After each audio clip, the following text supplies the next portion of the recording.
नमस्कार, मी स्वप्नाली रेसिपीमध्ये तुमचे खूप खूप स्वागत आहे। आज आपण बनवणार आहोत मिक्स पिठाचे धपाटे। कसे करायचे ते बघणार आहोत। चला तर मग रेसिपीला सुरुवात करूया। मिक्स पिठाचे धपाटे खूप छान लागतात, चवीला सुद्धा एकदम छान लागतात। तुम्ही सुद्धा ही रेसिपी नक्की करून बघा। दिसायला छान नाही तर चवीला सुद्धा एकदम खूप छान चव लागते। ही मुलांना सुद्धा खूप आवडतील तुमच्या। चला तर मग आपण रेसिपी सुरुवात करूया। आज आपण मिक्स पिठाचे धपाटे बनवणार आहोत। त्यासाठी घेतलेले साहित्य बघा। मी तशी भरपूर अशी कोथिंबीर घेतलेली आहे। 15 ते 16 लसूणच्या पाकळ्या घेतलेल्या आहेत आणि इथं 15 ते 16 मिरची घेतलेल्या आहेत। तिखट आपल्या आवडीनुसार करायचं, तिखटाचं प्रमाण आपल्या आवडीनुसार करायचं। इथं मध्यम तिखट आहेत बघा मिरच्या, त्याच्यामुळे मी इथं 15 ते 16 मिरच्या घेतलेल्या आहेत। 10-12 कमी तिखट आहेत त्याच्यामुळे जास्त घेतल्यात। 1 चमचा जिरं घेतलेलं आहे, 1 चमचा ओवा घेतलेला आहे आणि 1 चमचाभर तीळ घेतलेत पांढरे। थोडीशी हळद घेतलेली आहे, अर्धा चमचा, चवीनुसार मीठ आणि ते एकदम बारीक चिरून पण कोथिंबीर घेतलेली आहे तशी टाकी टाकण्यासाठी। आणि इथं पिठं घेतलेलं आहेत बघा, पिठाचं प्रमाण इथं मी गव्हाचं पीठ घेतलेलं आहे अर्धी वाटी आणि अर्धीच वाटी बेसन पीठ घेतलेलं आहे आणि ह्याच वाटीने 2 वाट्या ज्वारीचं पीठ घेतलेलं आहे। आता आपण ह्याच्यामध्ये टाकून घेऊया लसूण आणि मिरची अशी मोडून टाकायची बघा, जास्त मोठी आहे त्याच्यामुळे।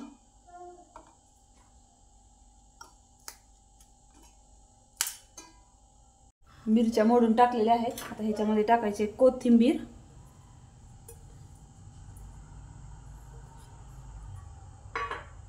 थोडंसं मीठ टाकायचं आहे आणि हे जाडसर पाणी न टाकता जाडसर वाटून घ्यायचं आहे। आणि ह्याच्यामध्ये टाकायचं जिरं पण ह्याच्यामध्येच टाकायचं आहे, म्हणजे ओबडधोबड बारीक होतात आणि त्याचा वास छान येतो।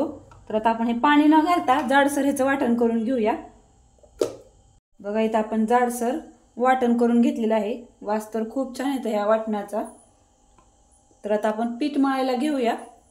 मी इथं घेतले पीठ मळण्यासाठी ताट घेतले बघा। आता हे 2 वाट्या आपण ज्वारीचं पीठ घेतलेलं, थोडीशी अर्धी वाटी गव्हाचं पीठ घेतले। गव्हाचं पीठ जास्त घालायचं नाही, वातड होतात नाही तर मऊसूत होत नाहीत आणि करपतात पण। आणि हे घेतलेलं आहे बेसन।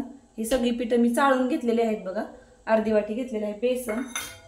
ह्याच्यामध्ये टाकायचे तीळ पांढरे, हळद आणि हा जो ओवा घेतलेला आहे ना आपण, तो हातावर असा चोळून टाकायचा, म्हणजे वास छान येतो असा। आणि मीठ टाकायचं ह्याच्यामध्ये चवीनुसार। मग आपण वाटणामध्ये पण मीठ टाकलंय बघा, त्याच्यामुळे आता पण आपण थोडंसं मीठ टाकायचंय। आणि हे आपण जे वाटण केलेलं आहे ना, हे वाटण ह्याच्यामध्ये घालून घेऊया। आणि मी अशी बारीक चिरलेली पण कोथिंबीर घालणार आहे बघा, अख्खी अशी थोडीशी बघा। वाटण वगैरे सगळं टाकलंय। आता आपण हे पीठ मळून घ्यायचंय, घट्टच, पातळ असं पीठ मळायचं नाही, घट्ट असं आपण ह्याचा गोळा मळून घेऊया। या वाटणामध्ये मिक्सरच्या भांड्यामध्ये वाटण होतं थोडंसं, मी ह्याच्यामध्ये पाणी टाकून हे घेतलेलं आहे बघा, ह्याच्यात हे करून आता पीठ मळून घेऊया आपण बघा। आपण घट्टसर असं पीठ मळून घेतलेलं आहे, घट्ट म्हणजे असं हलका एकदम बघा, जास्त पण एकदम असं घट्ट नाही। पीठ मिक्स असल्यामुळे असं ह्याचं पीठ असं भुसभुशीत होतंय आणि जास्त वेळ पण ह्याला मळून वगैरे ठेवायचं नाही बघा, पीठ पातळ होतंय। जर तुम्हाला आता अर्धे करायचे असतील आणि नंतर जर अर्धे करायचे असेल तर पीठ डब्यामध्ये घालून फ्रीजमध्ये ठेवलं तरी पण तुम्हाला ज्यावेळी खायचं त्यावेळी केलं तरी पण चालतंय बघा। तर पीठ आपलं मळून झाले, जास्त वेळ काय ह्याला भिजवायची वगैरे गरज नाही। आता आपण धपाटे करायला घेऊया बघा। धपाटे करण्यासाठी मी इथं पोळपट घेतला आणि पोळपटावर असं कॉटनचा कपडा ओला करून असा अंथरलाय। आता ह्याला लावून घ्यायचं आहे पाणी असं। कपडा पण आपण ओला करून घेतलाय तरी पण चिटकू नये म्हणून आणखीन आपण ह्याला पाणी लावून घ्यायचं आहे बघा। आणि पिठाचा असा थोडासा आपल्याला चपाती एवढा गोळा घ्यायचा। आपल्याला केवढे मोठे करायचे आहेत ना त्याप्रमाणे आपण गोळा घ्यायचा बघा। मी एवढा घेतलेला आहे आणि ह्याला हाताला असं पाणी लावायचं आणि आपण खाली सुद्धा पाणी लावलेलं आहे आणि असं थापायचं आहे बघा हातानेच असं।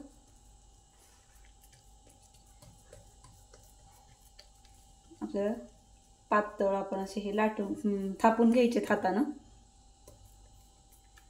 बघा। असं बघा, आपण हे असं हाताला पाणी लावून थोडं थोडं हे असं आपण थापून घेतलेलं आहे. हे थोडंसं जाड सरत असतं, चपातीसारखं वगैरे भाकरीपेक्षा थोडंसं हे जाड असतं बघा धपाटं. आणि ह्याला असं आपण 3 ते 4 ठिकाणी असे होल पाडून घ्यायचे, जेणेकरून असं उलटं भाजताना आतमध्ये वाफ जाते आणि वाफ येते बाहेरसुद्धा आणि चांगलं भाजलं जाते. असं मी होल पाडून घेतलेले आहेत बघा 4 ते 5. आणि बघा काय मस्त अशी कोथिंबीर वगैरे दिसते आणि दिसायलाही खूप छान दिसते आणि चवीला सुद्धा तेवढंच छान लागणार आहे. तर आता आपण हे तव्यावर भाजून घेऊया. धपाटे भाजण्यासाठी इथं तवा गरम करायला ठेवला आहे. तवा सुद्धा चांगला तापला आहे बघा. तवा तापल्यानंतर आपण ह्याच्यावर टाकून घ्यायचं आहे तेल. चपाती किंवा काही पोळी वगैरे धपाटा वगैरे टाकताना पहिल्यांदा आपण असं तव्याला चांगलं सगळीकडं तेल लावून घ्यायचं बघा. तेल लावून घेतलंय. गॅस कमी करायचा. तवा तर चांगला तापलेला आहे आपला. आणि हे बघा हे असं टाकून घ्यायचं आहे बघा. खाली आपण पाणी लावलं होतं कॉटनच्या कपड्याला, त्याच्यामुळे चिटकून नाही राहत. आता गॅस थोडासा मीडियम करायचा आहे आणि हे खरपूस आपले छान भाजून घ्यायचे बघा. बघा एखादा मिनिट झाल्यानंतर ना आपण असं कडेने तेल वगैरे सोडायचं आहे आणि थोडंसं ह्याच्यावर तेल सोडायचं आणि हे पलटी मारून घ्यायचं आहे बघा. गॅस कमी करायचा. बघा काय मस्त आपलं छान असं भाजलेलं आहे आणि गॅस कमीच करायचा आहे आता. आणि खरपूस आपण छान भाजून घ्यायचं आहे बघा. दोन्ही बाजूनी आपण हे तेल लावून घ्यायचं थोडं थोडंसं. मुलांच्या टिफिनसाठी वगैरे नाश्त्याला वगैरे सकाळ सकाळ हे खूप छान आहेत बघा. एकदम पौष्टिक आणि मिक्स पिठाचे.